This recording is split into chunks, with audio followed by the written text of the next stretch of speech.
Boa tarde, é um prazer estar de volta aqui na série de entrevistas com os candidatos a prefeito de Caxias do Sul.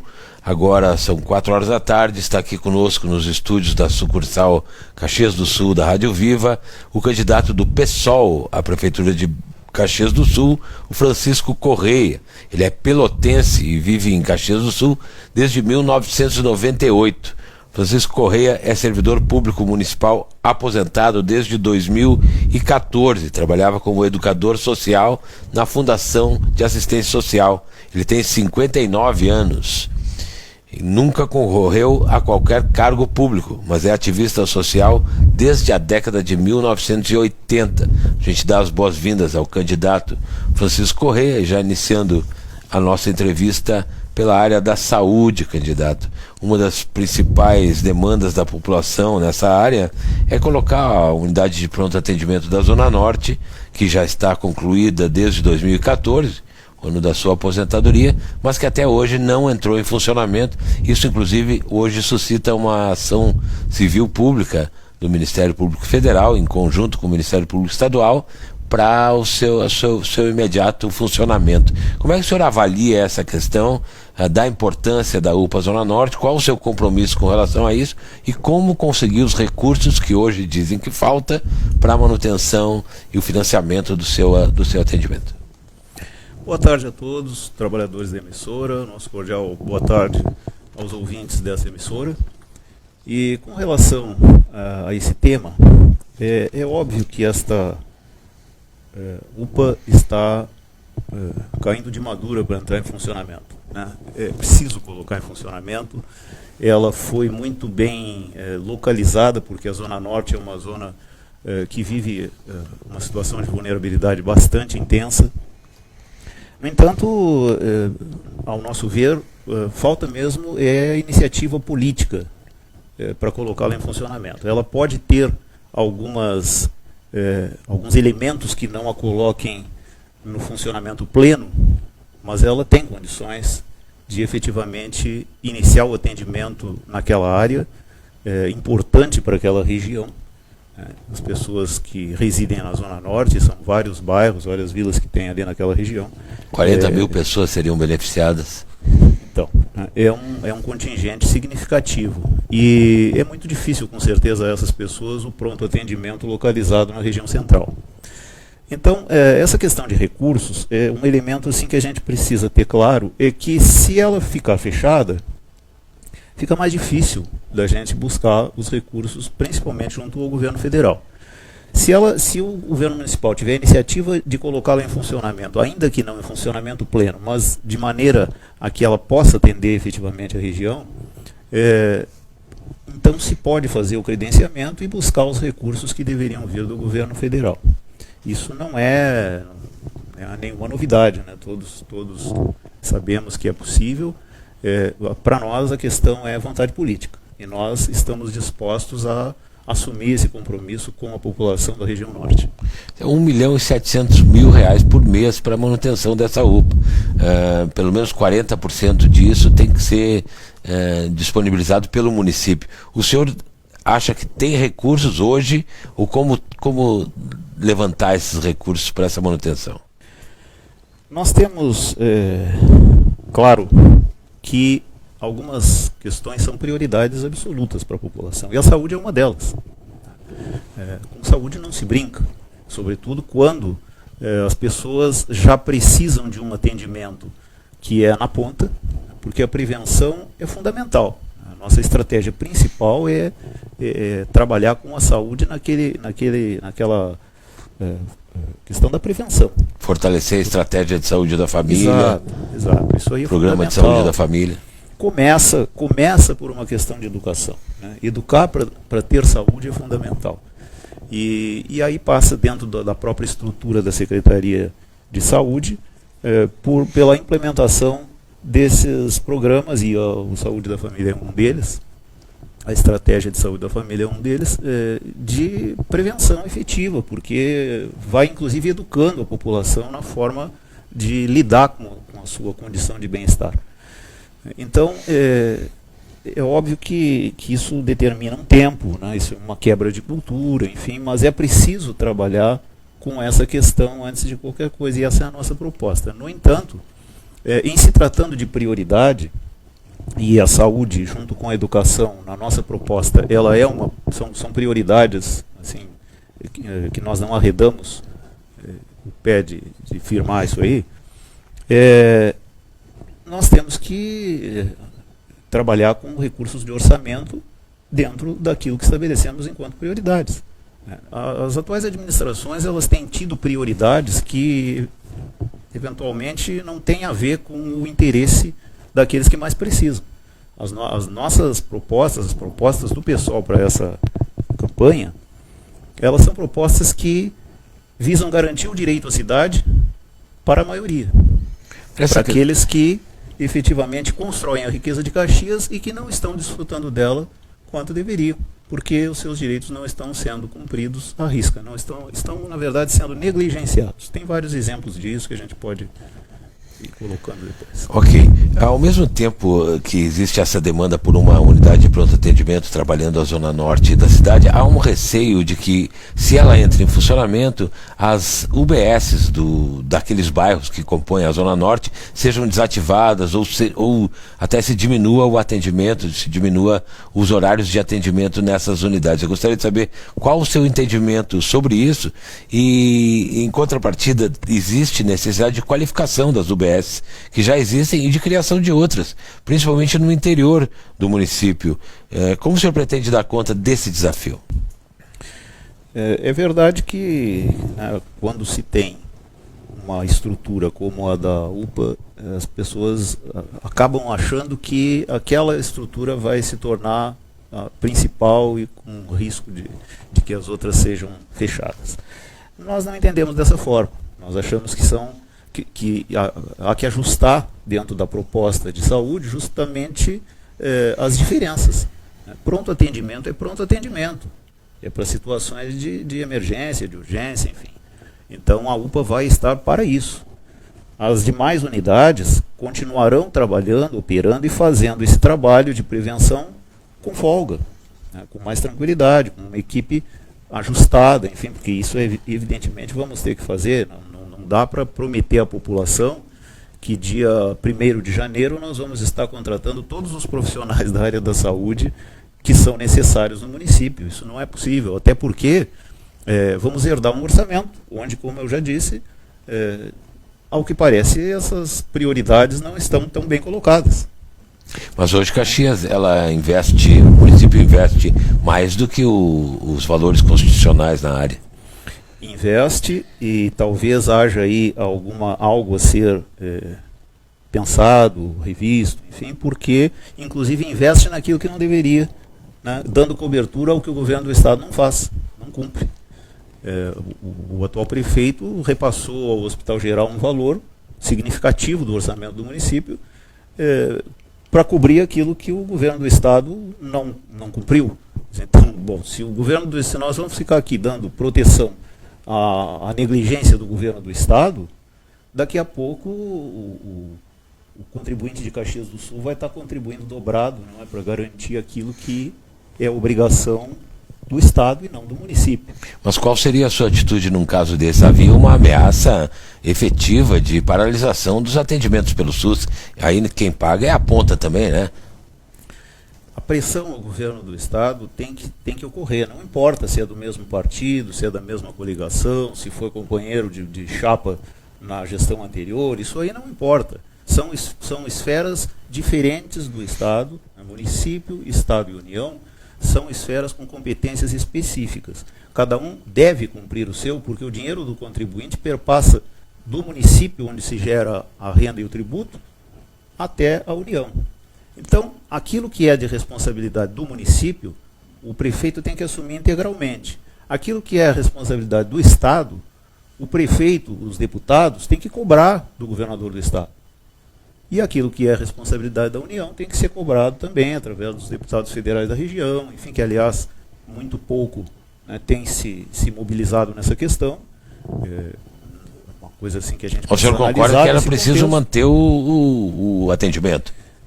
óbvio que é preciso manter o atendimento, mas é preciso efetivar a pressão a quem tem a responsabilidade de suprir.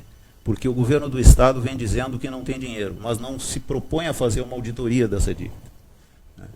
Não se propõe, foi lá, conseguiu, junto ao governo federal, um período aí até o final do ano para dar uma segurada nas pontas. Os servidores continuam recebendo, hoje receberam R$800, né? Então parece que as coisas não estão assim no compasso que deveria estar, pelo menos no que tange a responsabilidade do governo do Estado. Eu acho que o prefeito faz os esforços possíveis, mas ele não deve ir além da sua competência. Candidato, a gente imagina que essa seja uma realidade que deve se manter, pelo menos no próximo ano. Caso o senhor seja eleito prefeito de Caxias do Sul a partir do dia 1º de janeiro, e essa situação se mantiver e a ameaça ao atendimento pelo SUS no Hospital Geral e até no Pompeia se mantiverem, qual será a sua atitude? O senhor pretende cobrar judicialmente do Estado? Vamos recorrer a todas as esferas possíveis para que o Estado cumpra a sua obrigação. Nós não podemos, de forma alguma, bitributar o caxiense, o povo caxiense, né? Porque essa é a realidade. Se você paga o imposto uma vez para que se cumpra aquilo que é responsabilidade do município, e depois o município ainda dá cobertura àquilo que seria a responsabilidade do Estado, na verdade, o contribuinte está pagando duas vezes.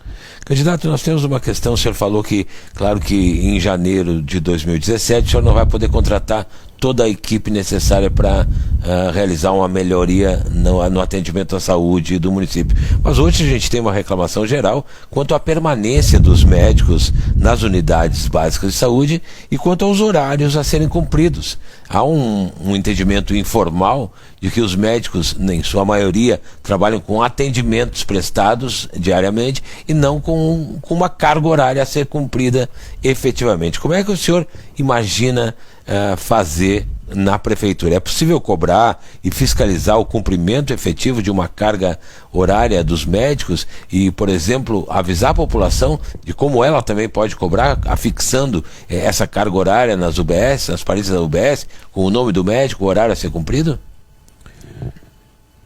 O primeiro elemento fundamental em tudo isso, diante das dificuldades, e elas existem, nós não deixamos de reconhecer que dificuldades existem, que o país vive hoje uma situação de crise econômica e que isso reflete, obviamente, nas políticas públicas, mas o primeiro elemento principal, aquele que nós jogamos todo o peso para uma boa administração, é um diálogo franco com os setores.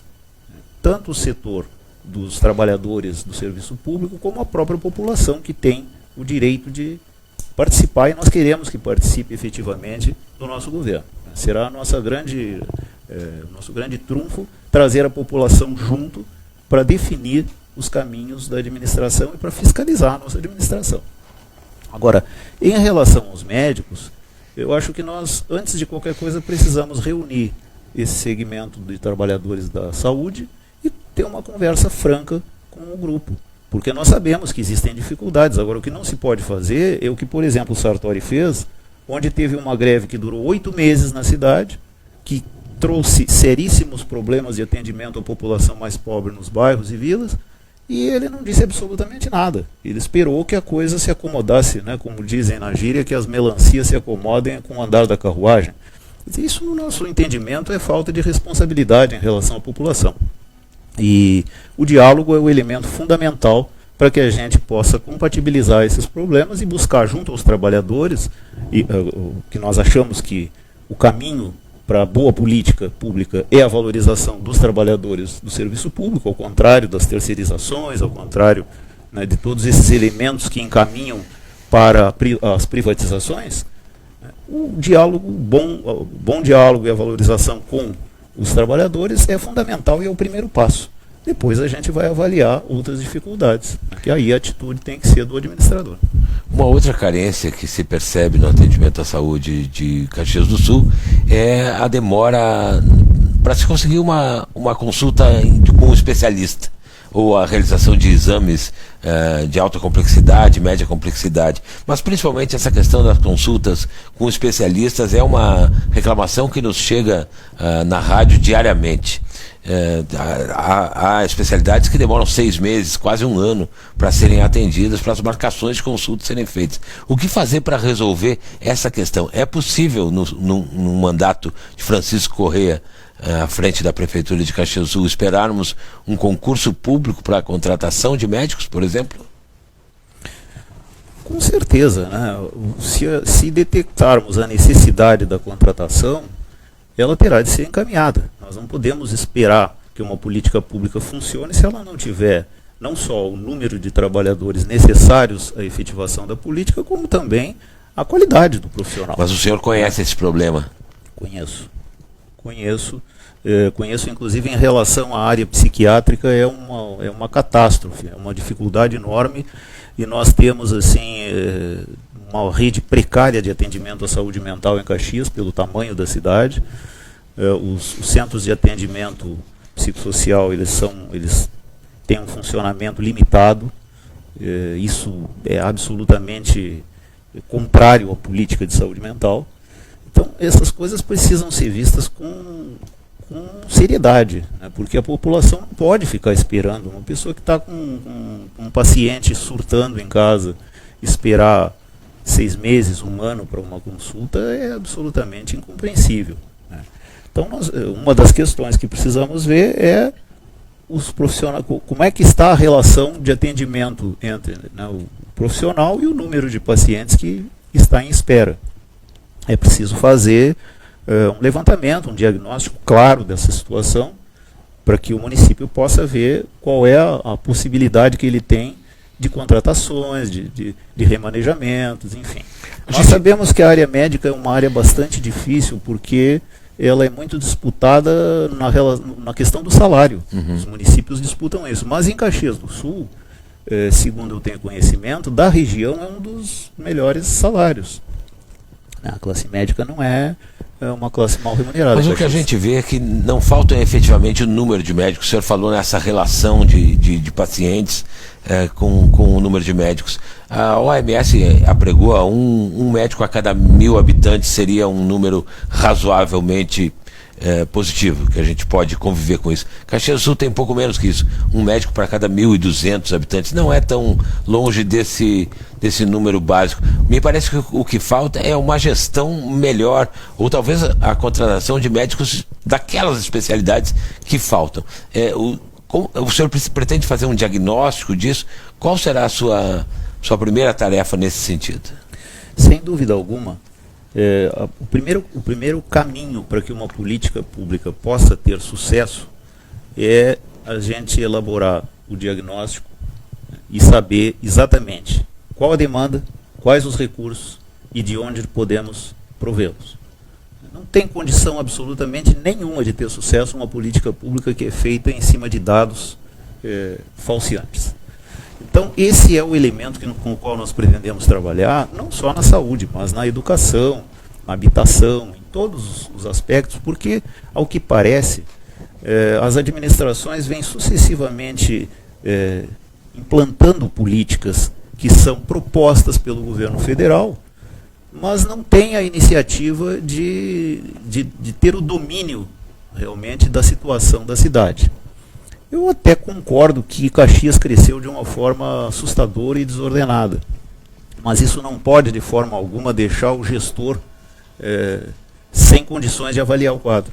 O gestor precisa ter, o bom gestor precisa ter esses elementos. No caso da saúde, ainda há a questão do desemprego que tem crescido na cidade, e isso leva mais pessoas, teoricamente, a buscar os atendimentos pelo SUS. Óbvio, né? As pessoas com 6 meses procurando emprego, elas acabam tendo algum tipo de perturbação, às vezes até de ordem mental muito séria. Às vezes não é um na família, é o casal desempregado com os filhos para criar, enfim.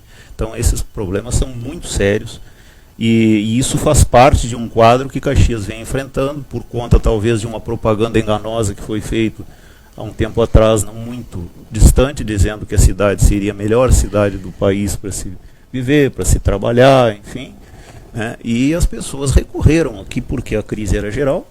E hoje elas estão, às vezes, sem ter onde morar, sem atendimento, com atendimento precário, enfim.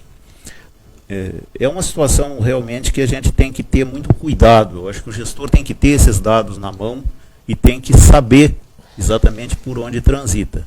A contratação de médicos, por exemplo, ela é bastante difícil, ela não é um problema simples, porque o médico se especializa, né, e a partir dali ele, obviamente, coloca o seu conhecimento a serviço, mas ele quer contrapartida disso. Então a gente precisa equacionar essas questões. O que o caxiense pode esperar na área da saúde de um governo de Francisco Corrêa? Em primeiro lugar, um compromisso muito grande, porque saúde é um caso sério. Com saúde não se brinca. Tem que haver essa questão de prevenção, ela é fundamental, porque o nosso compromisso com a criança e o adolescente e com o idoso, ele será um compromisso muito sério, especialmente com a criança e o adolescente, onde algumas ações, principalmente no âmbito da assistência, não vêm sendo bem conduzidas no que tange ao cuidado com a criança e o adolescente. E nós, em primeiro lugar, entendemos isso como uma prioridade. Segundo, todos os movimentos que forem necessários fazer para que a população tenha o atendimento devido, no tempo devido e com a qualidade necessária, nós vamos buscar. E vamos buscar isso, obviamente, no diálogo com a população também, porque a população vai ter que acompanhar e vai ter que fiscalizar, não é possível, na nossa maneira de ver, na nossa proposta de governo, não é possível fazer uma boa gestão sem o controle social.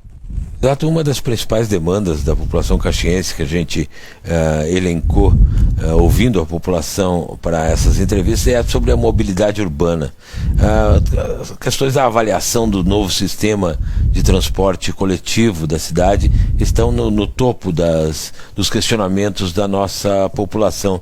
A gente gostaria de saber quais são os seus planos nesse sentido, que avaliação o senhor faz do atual sistema, se o senhor pretende implantar a segunda etapa agora do SIM, no caso o senhor seja eleito prefeito, ou tem uma outra ideia para expandir o modelo de transporte coletivo, ou transformá-lo, principalmente para chegar melhor nas regiões periféricas do centro da cidade? Eu tenho conversado com alguns segmentos da população, especialmente as pessoas que residem nos bairros mais distantes, e há uma queixa em relação a alteração que foi feita, que acaba fazendo com que os ônibus demorem mais, haja um espaço maior, né, entre o que era antes e o que está posto agora. Um espaço maior entre o momento em que o passageiro chega à parada e fica esperando que o ônibus venha. Então, colocado este elemento, eu acho que aí tem uma falha grave. Mais do que isso, a região central, ela se transformou num cartão postal com esses elementos, as obras que foram feitas, né? Elas foram trabalhosas, elas deram muito trabalho à população caxiense, que teve enormes dificuldades durante muito tempo para transitar na região central da cidade. Mas, enfim, os corredores estão praticamente em andamento, estão prontos, né? Então, aqui se instalou. O que a gente já ouviu, por exemplo, da direção da Visat? O desejo de acabar com o serpenteamento nos bairros. Ora, de que adianta nós implantarmos um sistema que na cidade, na região central, seja ágil, e que o trabalhador lá na sua residência, num dia de chuva, num dia de frio, perca o ônibus que passava na frente da sua residência ou na esquina e tenha que andar 3, 4, 5 quadras ou mais. Para a população, serpenteamento é essa entrada nas ruas Exato. Secundárias, terciárias dos bairros.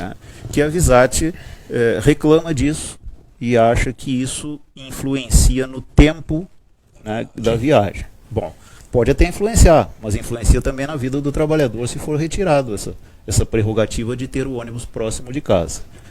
Nós pensamos que isso, em hipótese alguma, será... No nosso governo, nós não concederíamos isso de forma alguma. É como que um direito adquirido, porque não faz sentido nenhum aumentar a passagem nos moldes em que se aumentou. A passagem de Caxias é hoje uma passagem cara, e ainda restringir mais o serviço. E não é apenas isso que a Visat vem acenando. A Visat vem acenando também com a redução das passagens para os idosos, onde ela aponta das gratuidades, né?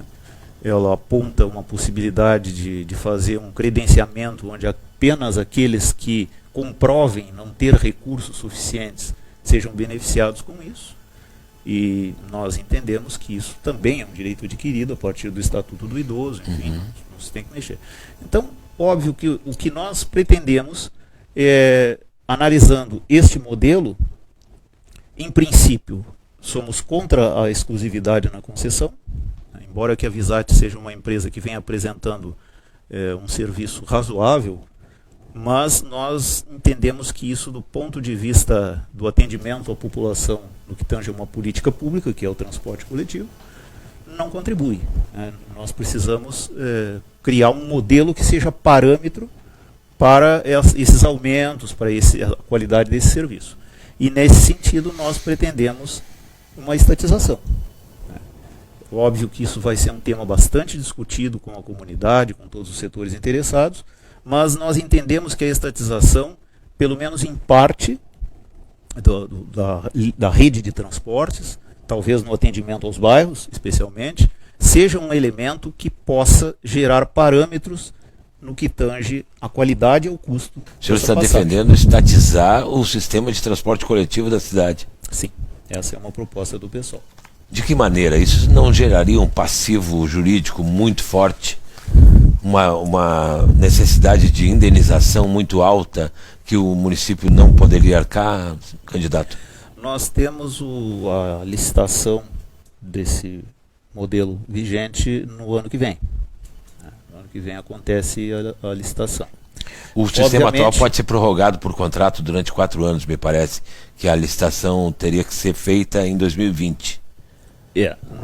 Nós pretendemos ver isso urgentemente, né? Porque não fazer essa prorrogação. A nossa linha não é de que se fique concedendo eternamente esse serviço sem qualquer... E aliás, não é nossa linha. Isso é uma prerrogativa legal. Vários municípios têm feito isso sob pressão do judiciário, da população através do judiciário, e nós, obviamente, vamos assumir essa linha. Nós achamos que não há transparência devida com relação à planilha que a empresa apresenta para fazer o reajuste das passagens, e por isso a gente tem de fazer sim a licitação, porque, afinal de contas, se a iniciativa privada tem essa concessão e a iniciativa privada defende a livre concorrência, bom, então que venha a livre concorrência em favor do usuário. O senhor iria fazer a nova concessão através de licitação por linhas, por lotes? Provavelmente. Isso é um detalhe técnico que a gente precisa... Mas eu digo, o senhor... Mas, em princípio, né, se temos um prazo para licitação, não haverá prorrogação no nosso governo. Faremos a licitação, realizaremos a licitação, vamos abrir uma discussão séria sobre a possibilidade de estatização, no todo ou em parte, e por aí vamos transitando. Quer dizer, isso não viria de cima para baixo, essa estatização não aconteceria no primeiro ano de governo, por exemplo? Acho muito difícil, porque tem que haver critérios muito sérios nisso. Tem que haver, inclusive, a questão da viabilidade econômica, para que, ao contrário do que se espera, não seja onerado, a população não seja onerada com um modelo desse tipo. Com relação à infraestrutura viária da cidade, nós tivemos várias obras, né, nos últimos anos com relação à questão de abertura de ruas e construção de rótulas, essa adoção do sistema binário, né, para modificar as vias de trânsito, mas ainda há gargalos que são intransponíveis, parece, né? Nós temos o problema das conversões à direita, principalmente com essa questão da segunda faixa para o ônibus. Como é que o senhor pretende, principalmente na área central da cidade, né? Como é que o senhor pretende adequar essa questão? Esse é um tema que exige um trabalho, um estudo técnico bastante apurado, né? Eu acho que foi feita uma modificação no sistema da área central, principalmente, e ela não teve critérios muito, ela está se ajustando ainda. Na verdade, ela está se ajustando. Tanto é verdade que, com relação à segunda faixa, houve uma reclamatória geral da população e a administração acabou cedendo e aumentando, estendendo o horário, né, do uso da segunda faixa. Então, não vamos assim dizer que, né, fazer terra arrasada disso. Eu acho que houve modificações importantes. O trânsito em Caxias acenava para um caos bastante grave, inclusive com acidentes e com algumas manobras bastante arriscadas, e de alguma forma a administração vem tentando ajustar isso. Mas o que nós pretendemos fazer? Isso parte de um estudo técnico muito bem feito, porque Caxias hoje não é uma cidade qualquer. Caxias é a segunda maior cidade do estado. Caxias merece ter um modelo moderno, e o que se implantou aqui talvez pudesse ter ido mais longe, talvez pudéssemos ter tido um sistema um pouco mais aperfeiçoado. O gasto foi grande. O modelo que surgiu talvez não seja aquele que poderia ter surgido em benefício da população. Mas a gente precisa ver, porque, acima de tudo, se formos mexer nesse sistema que atualmente está implantado, isso vai demandar um novo tempo de obras, isso vai demandar algumas situações desconfortáveis para a população. Então a gente precisa ver. Agora, o que nós pretendemos, e efetivamente, no sentido da modernização e da qualidade de vida das pessoas, é ver a questão de outros modais de transporte, como é o caso, por exemplo, do uso da bicicleta, que em Caxias está parado, né, que nós podemos perfeitamente implantar um modelo cicloviário bem estudado e integrá-lo a outros modais. Nós precisamos ver assim, aquilo que efetivamente pode contribuir, pode diminuir a poluição da cidade, pode diminuir esse engarrafamento que a gente vive hoje praticamente todo dia, né? E propormos algo que contente e que traga principalmente às pessoas de menor recurso maior conforto e maior qualidade de vida ao conjunto da população como um todo. Ainda com relação à infraestrutura viária urbana, nós temos alguns problemas de ligação entre bairros que não são atendidas sem passar pelo centro. O senhor pretende fazer algum programa de asfaltamento de ruas secundárias, que hoje são secundárias nos bairros, que diminuem o tempo de ligação entre um bairro e outro? Por exemplo, a gente pode dizer que do Panassolo, indo pela principal ali de Sinimbu até o Planalto, a gente leva 15 minutos pelas vias principais. Mas pelas ruas do bairro, apesar das condições que são precárias hoje, se diminui isso aí em 10, em 7 minutos, essa viagem. O senhor pretende encampar ideias desse tipo? Caxias do Sul é uma cidade que tem um relevo bastante específico, né? Então, o primeiro cuidado que a gente precisa ter é, no asfaltamento, não tirar a permeabilidade do terreno, porque isso evitar alagamentos. Isso implica alagamento, isso implica até mesmo uma destruição, né, do ambiente bastante complicada. Eu morei num local próximo aos pavilhões da Festa da Uva, onde a cada chuva as pedras eram arrancadas de forma violenta e depositadas na calçada. E isso aconteceu várias vezes, inclusive nas vésperas da Festa da Uva, e foi colocado asfalto, e o asfalto também não resolveu, porque o asfalto também cedeu. Então, mais uma vez eu trago a questão do estudo técnico. É fundamental que a gente faça as modificações que precisam ser feitas, gerando boas condições de trafegabilidade na cidade, mas é fundamental que se estude para ver qual é a melhor maneira. Não dá para sair asfaltando tudo, né? A gente precisa ver, talvez em algum momento, aquelas vias principais, as próprias perimetrais.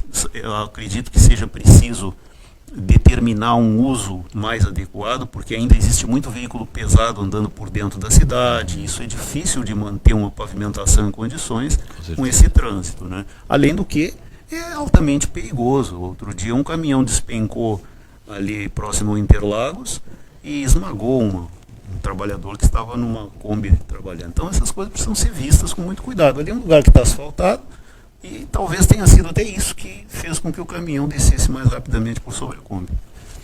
Um outro problema grave na cidade hoje é com relação à educação, as vagas, falta de vagas, na verdade, para a educação infantil. Hoje o município oferece na sua rede pública pouco mais de 10 mil vagas, há uma carência de quase metade desse número, mais de 5 mil crianças esperam por vaga numa escola de educação infantil, e o município tem que adquirir mais ou menos 3.500 vagas por ano, demandados via judicial, o que onera ainda mais a Secretaria de Educação, os cofres públicos. Como resolver esse problema? A demanda judicial se dá com êxito para o reclamante porque, obviamente, o direito existe. E ele é garantido constitucionalmente, ele é reafirmado através do Estatuto da Criança e do Adolescente, né? E esse é um compromisso que nós temos que cumprir. Isso não é coisa que se possa fazer opção. Nós temos que cumprir, estamos conscientes da dificuldade, mas estamos dispostos a enfrentá-la. E essa prioridade para a criança e para o adolescente, ela parte de um pressuposto, né, que é a proteção integral. O cumprimento da doutrina de proteção integral. O Brasil avançou nisso à frente de muitos outros países que já tinham legislações bastante aperfeiçoadas, no entanto, tropeça ao implementar. E Caxias teve avanços, sim, teve avanços, mas nas últimas administrações ela parou, né? E havia uma tradição e uma expectativa da população, inclusive, de que os governos trabalhassem bem essa questão, porque havia incentivo federal. Depois do advento do Fundeb. Do Fundeb, exatamente. 2002 isso foi.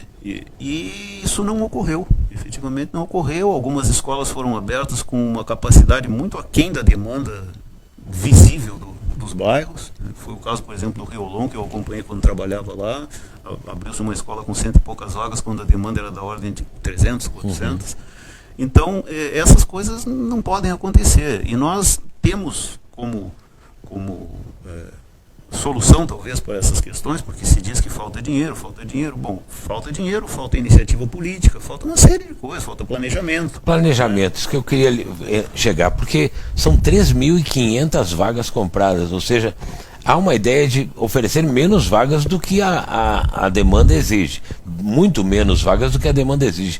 Nós temos uma carência de 5 mil vagas, 3.500 vagas são compradas via judicial. Quer dizer, pelo menos manter essas 3.500 além do que já se compra, já seria uma maneira de diminuir o recurso, porque evidentemente uma demanda judicial é maior, o preço dessa vaga vai ficar maior do que tu negociar com a rede privada. O senhor pretende ampliar o número de vagas, já desde o início do ano, ampliar o número de vagas compradas para serem oferecidas à população? Essa é uma questão que nós temos que ter muito cuidado. Primeiro porque não se pode fazer da educação negócio. Nós não temos essa intenção, nós temos claro que educação e saúde não são negociáveis, né, são direitos absolutos da população, e eles têm esses recursos necessários, eles têm que estar gravados no orçamento para as prioridades. Então, se a educação é uma prioridade para nós, é uma prioridade número 1, a questão da educação, então esses recursos têm que estar previstos e têm que, de alguma forma, colocá-los à disposição da política de educação. Nós precisamos ver essa questão porque a mim me parece que essa compra de vagas exagerada, ela acaba gerando um atendimento na rede privada cuja fiscalização não dá conta. E política sem fiscalização não funciona bem. Mas precisa oferecer essa vaga, né? Agora o senhor é eleito prefeito de Caxias em janeiro. Em fevereiro começam as aulas. O senhor não vai ter como oferecer na rede pública essas vagas. Então, o que fazer? Hoje a gente projeta que para o ano que vem o senhor tenha 800 vagas a mais a oferecer, com 3 escolas que ainda estão sendo construídas e que podem podem estar concluídos até o próximo ano letivo, né? Ali São Vítor, Pôr do Sol, né? O que fazer? Óbvio que vamos herdar um orçamento, né? É bom que se diga isso. Vamos herdar um orçamento cujas prioridades foram estabelecidas por um governo que não tem sido assim tão democrático. Sempre dá para trabalhar com a suplementação, né?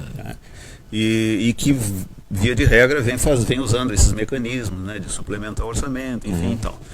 Mas nós precisamos, obviamente, por uma questão legal, garantir. Então, num primeiro momento, se for essa atitude que o administrador tem que ter, tomaremos sem medo algum, sem receio algum, né, em benefício da população. Agora, é preciso que isso não se torne uma prática dos 4 anos de gestão. Quer dizer, construir escolas. Gestão, tem que construir. Já aconteceu isso em Caxias, num outro momento em que não havia tanto incentivo para fazer. Então por que não vai se poder fazer isso de novo? Hoje a gente ouve o governo federal acenando com um congelamento por 20 anos dos investimentos em educação e saúde. Quer dizer, vai ficar mais difícil construir escola com aporte federal. Como fazer? Nós temos uma bandeira que ainda não desistimos dela, que é fora Temer, né? Então o primeiro caminho que o povo deve tomar, e acho que hoje está se definindo, né, a permanência do governo Temer, a próxima grande luta que temos que fazer é a derrubada desse governo. Esse governo é um governo que tranquilamente veio com o propósito de atender os interesses das classes dominantes, e é um governo que obviamente não vai recear em cortar recursos nas políticas estruturantes, que são educação, saúde, habitação, porque é um governo que não se identifica com os direitos dos trabalhadores. Candidato, Caxias, hoje o município investe mais de 30% do seu orçamento em educação, isso chega a quase 500 milhões de reais. É possível ampliar esse valor? É um limite bastante elástico. Nós entendemos que ele precisa ser otimizado, não podemos ficar, por exemplo, nessa ciranda de atendimento de demandas judiciais na área da educação, porque isso realmente sai muito caro. E aí a gente começa a ter o recurso sendo mal utilizado. Mas, enquanto prioridade, nós estabelecemos os 30% como um limite razoável. Se houver necessidade, talvez seja preciso avançar para além disso. Eu sinceramente não tenho os dados atuais do município assim com muita clareza, mas eu acho que devido a esses senões que vem enfrentando, inclusive tendo que cumprir demandas judiciais, com certeza os 30% não são suficientes, né? Candidato, uma das principais demandas, e a gente vê o nosso internauta reclamando disso, é o desemprego, é a falta de perspectivas de geração de emprego na cidade, né? É possível a gente pensar em atrair novas indústrias ou novos empreendimentos para a cidade que gerem esses novos empregos? A gente vê que Caxias do Sul hoje ela é muito dependente, a economia de Caxias é muito dependente do setor metal mecânico, né? Como fazer para ampliar essa matriz produtiva, para diversificar essa matriz econômica do município e gerar emprego, atraindo incentivos novos? Eu creio que antes de nós pensarmos em trazer empresas, talvez empresas de fora, talvez multinacionais até, com algum incentivo fiscal, que é o que, via de regra, as empresas impõem, e não impõem por um período longo, 10, 15 anos, né, de uma certa moleza, digamos assim, em termos de tributo. Isenções de ICMS, de IPI e IPTU. Então, isso é muito oneroso para a população, porque essas empresas costumam vir se instalar e depois, mediante qualquer crise, elas mudam. Elas migram sem nenhum preconceito, né? Elas demitem e vão embora. Então, já sabendo disso, essa não é uma prioridade que nós assumimos. A prioridade que nós assumimos, sim, é num diálogo com o empresariado local, a manutenção do que temos, né? Cuidado com aquele que talvez venha trabalhando por um longo tempo com o trabalhador caxiense e com a crise, obviamente, né, pode ter fraquejado, enfim, então é preciso abrir um diálogo com esse setor para que se mantenham. E também a guerra fiscal, que tem sido um motivo, né, de levar algumas das nossas empresas daqui para até outros entre estados. cidades vizinhas. Até entre cidades. Eu penso que isso é incapacidade de dialogar e de administrativamente conquistar, né, o que temos para o povo daqui. Recentemente perdemos indústrias até para Flores da Cunha. Pois é. E não temos nada contra o município de Flores da Cunha, mas sair de Caxias do Sul para ir para Flores deve ter alguma vantagem que Caxias não soube oferecer, né, não soube negociar. Então, que vantagens o seu governo poderá oferecer? No diálogo com o empresariado, é preciso que fique claro o seguinte, né, a isenção de impostos é sempre um peso que recai sobre as costas da classe trabalhadora. O tributo que o empresário deixa de pagar, via de regra, o trabalhador compensa. Tem que compensar. Ou então, o município, numa lógica de desenvolvimento, o município vai enfrentar dificuldades, porque se esse tributo não vai entrar, ele de algum lugar vai ter que sair. Nós vamos conversar com o empresariado através de uma possibilidade, outras possibilidades que não sejam a isenção de impostos. Há várias alternativas que a gente pode negociar com a iniciativa privada, e inclusive a questão do IPTU progressivo é uma forma da gente ter esse acréscimo na receita do município, se bem que a receita de Caxias do Sul é uma receita invejável. O município tem um PIB significativo, um orçamento que muitos municípios aí invejam, enfim. Mas bastante. É óbvio que a gente tem que dialogar, tem que buscar soluções, tem que ser firme também quando as questões não forem do interesse da maioria da população. Agora, ainda dentro dessa linha de buscar oportunidades de sobrevivência, não é só através do emprego, né, que a gente precisa ter o emprego sim como alternativa, mas a questão de geração de trabalho e renda, ela passa por uma série de alternativas, entre elas os pequenos empreendedores, os pequenos e médios empresários, enfim, há várias alternativas. Caxias tem vocação que está... o caso do turismo, por exemplo. Nós temos um potencial turístico enorme, invejável para muitas cidades, né?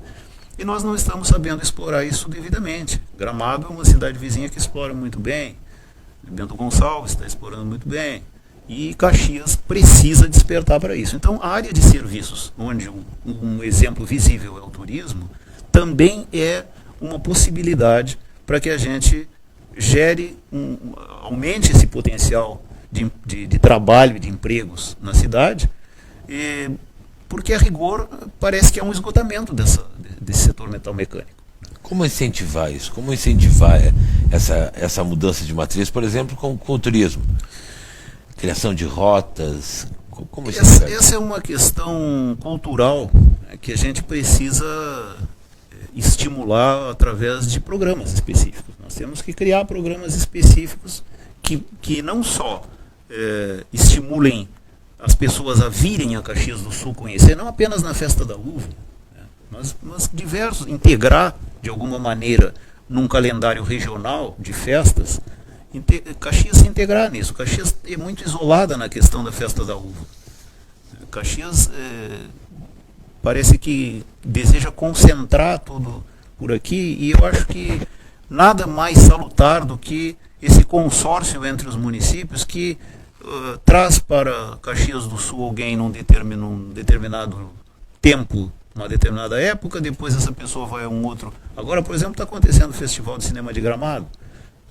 Poderíamos ter algo aqui em Caxias que fizesse com que essa população circulasse entre Caxias e Gramado. Então, algumas alternativas nessa linha são fundamentais, né? São programas que é preciso desenvolver, e a gente, se não fizer isso, realmente a cidade não vai ter um impulso maior, porque ela vai esgotando, né? Candidato, vamos falar de segurança um pouquinho. Quais são os seus planos para a Guarda Municipal? É possível, num eventual governo de Francisco Corrêa, a gente imaginar a Guarda Municipal como uma outra função, além da Guarda Patrimonial? Eu sei que existe uma legislação recente que até viabiliza um pouco isso.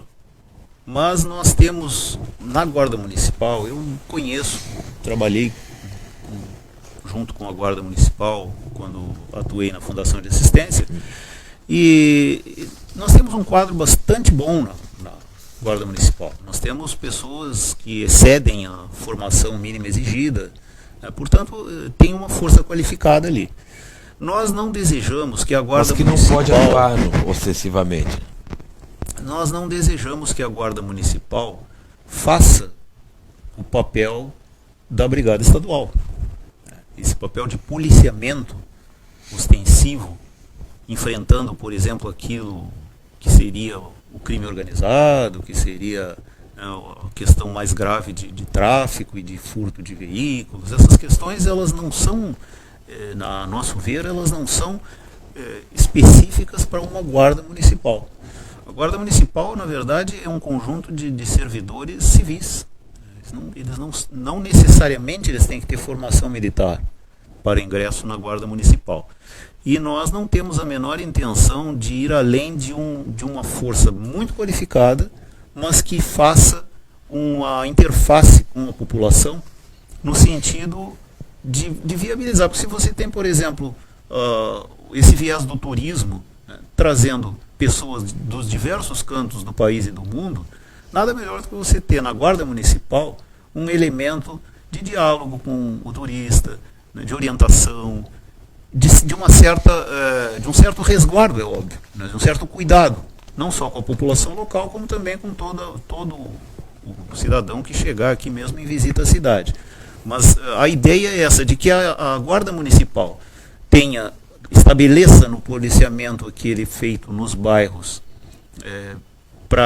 estabeleça um vínculo muito forte com a população, fazer aquele guarda comunitário que às vezes mora no próprio bairro, vive ali, então que ele seja uma figura de referência na escola, na unidade básica de saúde, nos diversos setores públicos ali, e principalmente que ela, no conjunto da população, possa ser uma referência de uma força de trabalho muito próxima, que passe confiança à população para transitar na cidade, garantindo assim o direito de que a permanência, a visibilidade já afugente um pouco o crime. Óbvio, né? Onde existe a Guarda Municipal sempre há um cuidado maior da bandidagem. Embora que eles saibam que o guarda não é aquele que deveria estar ali, nós entendemos que, novamente, como em relação à saúde, novamente falha o governo do Estado e busca políticas paliativas, como agora foi buscar 120 homens da Força Nacional para quebrar um galho, entre aspas, em Porto Alegre, dado as proporções que a bandidagem ela assumiu. Mas isso o governo do Estado tem que resolver, e nós temos que fazer. A nossa proposta de segurança pública é uma proposta de um gabinete que possa estabelecer um diálogo interinstitucional, que não se esgote no âmbito da cidade, que dialoguem setores como a Polícia Civil, a Polícia Federal, a Polícia Rodoviária Federal, enfim, vários setores integrados, devidamente integrados nesse gabinete, com essa possibilidade de um diálogo democrático, aberto, mas muito cuidadoso, onde a inteligência da polícia seja fundamental nesse elemento, porque eu acho que nós, em determinados momentos, parece que a polícia está menos inteligente que o crime organizado. Então, esse gabinete ele vai articular uma política de um diálogo aberto e interinstitucional, inclusive incluindo Secretaria de Saúde, Secretaria de Educação, Secretaria de Transportes. Toda a estrutura deverá estar devidamente colocada para essa possibilidade, porque um dos problemas mais graves que a gente tem hoje, sem sombra de dúvidas, é a dificuldade que as forças policiais têm de conter a bandidagem. Que cresce, né? E as forças policiais diminuem. Bom, a gente tem também uma outra questão em que o município acaba fazendo o trabalho do Estado, na segurança pública, é com relação ao policiamento comunitário, né? Pagando o auxílio residencial, auxílio aluguel para esses policiais que residem nos locais. Hoje são 16 núcleos no município, e também esse outro auxílio através do Concepro, que paga até gasolina para as viaturas da Brigada Militar. Como é que o senhor entende essa participação do município? Isso é antigo, bastante antigo. Eu, desde que cheguei em Caxias, conheço o Concepro como coadjuvante nessa política aí, enfim. Eu acho que o policiamento comunitário, como já disse, deveria estar muito mais afeto à Guarda Municipal do que à Brigada Militar. Por quê? Ele não é um policiamento que deva estar ali para coibir a juventude, para assustar. Não, ele deve estar protegendo, ele deve estabelecer um vínculo com a população que dê uma garantia de referência. Então, não acredito que seja tão necessário assim usar tanto recurso como isso de pagar um aluguel, um brigadiano, enfim, a questão do abastecimento dos veículos da Brigada Militar, porque o que acontece? Por maior que seja o diálogo entre o município e o Estado, na verdade, o município tem pouca chance de controlar o fluxo das viaturas no centro da cidade. Eu tenho visto, a Júlio de Castilhos, por exemplo, um fluxo muito intenso de carros da Polícia Militar, mas se a gente vai para os bairros, isso não acontece. A sua ideia é rever esse modelo, então? Temos que rever, sem dúvida alguma. Candidato, o senhor pretende reduzir o número de CCs e de secretarias? Qual é a sua visão sobre o tamanho do Estado? Uma preocupação que tem sido muito presente é essa questão do tamanho do Estado, né? O Estado inchado, que precisa reduzir. Bom, nisso nós temos que deixar uma questão clara. No que tange ao funcionalismo público, nós precisamos ter no funcionário um elemento de garantia de qualidade das políticas públicas. Isso significa dizer que, em número, ele não pode ser deficitário, e foi o caso que nós abordamos inicialmente com relação aos médicos. Então, não pode haver um número tal de funcionários que não viabilize a execução da política pública com qualidade. E não pode haver um abandono, como tem sido sistematicamente em relação ao servidor público municipal, que não tem sequer um plano de carreira. É inadmissível o funcionário público ter uma perspectiva de trabalho, de qualificação ao longo da sua vida funcional, se não tiver um plano de carreira. O funcionário tem que ter plano de carreira, porque é daí que nós podemos qualificá-lo sistematicamente, desde que ingressa até quando sai aposentado, ou enfim, né, às vezes até por concurso para uma outra esfera. Não há uma reforma administrativa, então, no seu horizonte? Com relação à diminuição de número de servidores, de forma alguma, até porque eu conheço bem e eu sei que nem está cargos faltando. em comissão. Em relação aos cargos em comissão é diferente. O cargo em comissão, eu já tenho dito isso sistematicamente, o cargo em comissão, via de regra, ele é um cargo político. A pessoa não está ali para cumprir, até porque ela não prestou concurso, né? Ela foi chamada justamente por afinidade político-partidária, de modo geral. Nem é por competência técnica, não. No último governo, essas coisas são negociadas já quando se faz a aliança. Hoje nós temos uma aliança de 21 partidos, certamente os cargos já estão leiloados. E não há como recuar disso, porque não se iluda o candidato que entrou nessa fria, que não vai ser cobrado. Vai ser cobrado e vai ser a grande dificuldade que ele vai ter dentro nos seus primeiros 100 dias de governo, vai ser contemplar essas forças todas que não têm competência nem coragem de alçar uma candidatura, como nós fizemos uma candidatura pura e estamos enfrentando a situação, colocando os nossos projetos. Essa quantidade enorme de partidos prefere se juntar sem proposta alguma, sem ideologia alguma, apenas para garantir os cargos. Então, a redução do número de CCs é uma coisa que se impõe, e não só isso, como também a revisão no que diz respeito ao vencimento mesmo do CC. Do CC. Nós achamos que está exagerado. A gente precisa ver isso, essas verbas de representação que significam um valor, um acréscimo, um valor bastante significativo, né? A gente precisa ver isso. Não dá para deixar a máquina pública à mercê do empreguismo. Que é o que vem acontecendo em O Caxias. que o eleitor caxiense pode esperar de um eventual governo de Francisco?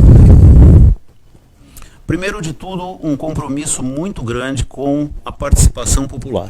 Nós temos nas nossas propostas a criação dos conselhos de bairro e a realização das assembleias de bairro, onde essas pessoas indicadas, lideranças nos territórios onde vivem, elas atuarão sem remuneração, mas com o propósito de instrumentalizar o governo naquilo que nós precisamos efetivamente fazer em cada canto da cidade, em cada território da cidade.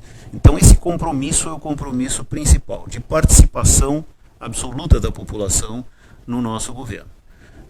Mais do que isso, uma questão muito séria com relação à corrupção e à gastança que vem sendo executada nos últimos 12 anos. Ok, a gente agradece a participação do candidato Francisco Correia aqui conosco na série de entrevistas que estamos realizando com os candidatos a prefeito de Caxias do Sul. Agradecemos a sua participação conosco. Lembrando que sexta-feira a gente estará de volta nos mesmos horários, às 2 horas da tarde, com a entrevista com o candidato do PT, Pepe Vargas, e às 4 horas da tarde com a entrevista, encerrando a série, com a entrevista do candidato da Rede Sustentabilidade, Vitor Hugo Gomes. Agradecemos mais uma vez a participação do candidato e a sua participação conosco. Fique com a gente, sexta-feira estamos de volta, contamos com você. Até lá.